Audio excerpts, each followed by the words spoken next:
Muy buenas hermanos, estamos en un nuevo video del canal Vivir Radical Juventud. Voy a seguir con los siguientes versículos de Gálatas, la carta a los Gálatas, la cual escribió Pablo a la iglesia de Galacia, del capítulo 1 del versículo 6 al versículo 10.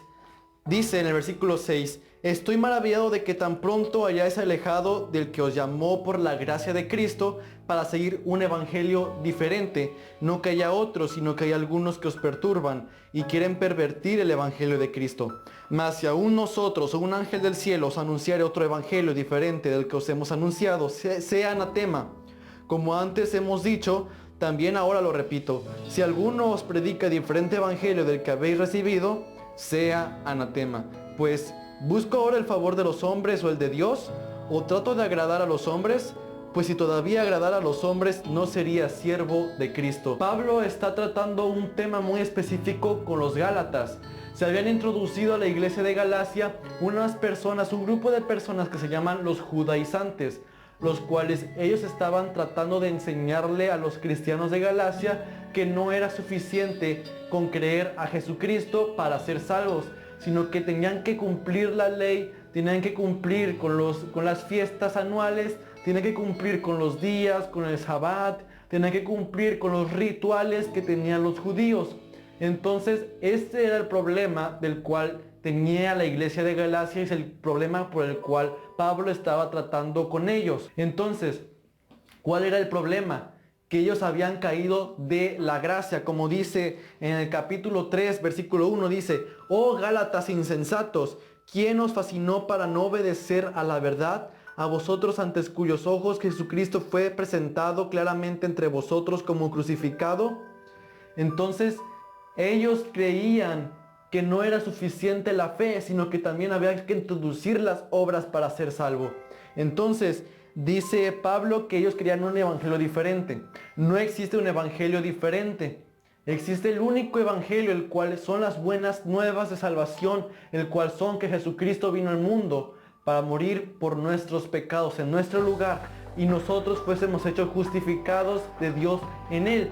Y no solamente murió en la cruz, sino que también resucitó para nuestra justificación. Dice Pablo, no hay otro evangelio, sino que ellos, los judaizantes, os perturban, quieren pervertir el evangelio introduciendo las obras. Mas si aún nosotros o un ángel os anunciare un evangelio diferente, sea anatema. ¿Qué significa anatema? Sea maldito, dice la Biblia. Entonces es muy importante entender esto. El evangelio es único.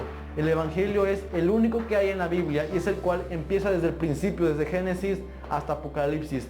Todo es por gracia, desde el principio hasta el final. Nunca fue por obras, siempre fue por gracia. Entonces dice el 9, como antes hemos dicho, también ahora lo repito, si algunos predica diferente evangelio del que habéis recibido, sea anatema.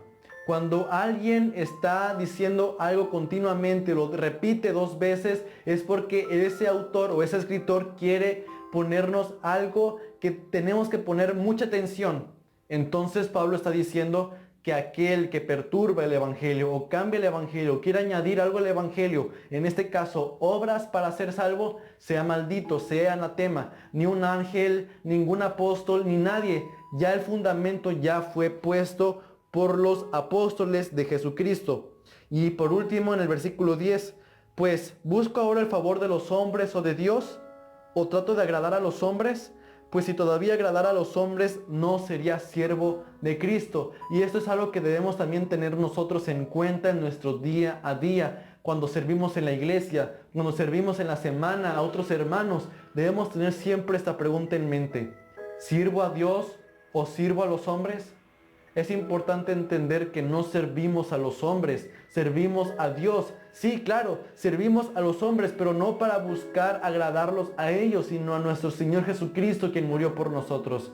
Entonces, debemos tener siempre en mente esto. Para terminar, ese es el problema que tenía la iglesia de Galacia y esa es la forma en la que estaba expresando su inquietud, la de Pablo. Espero que les haya gustado este video y nos vemos en el siguiente capítulo.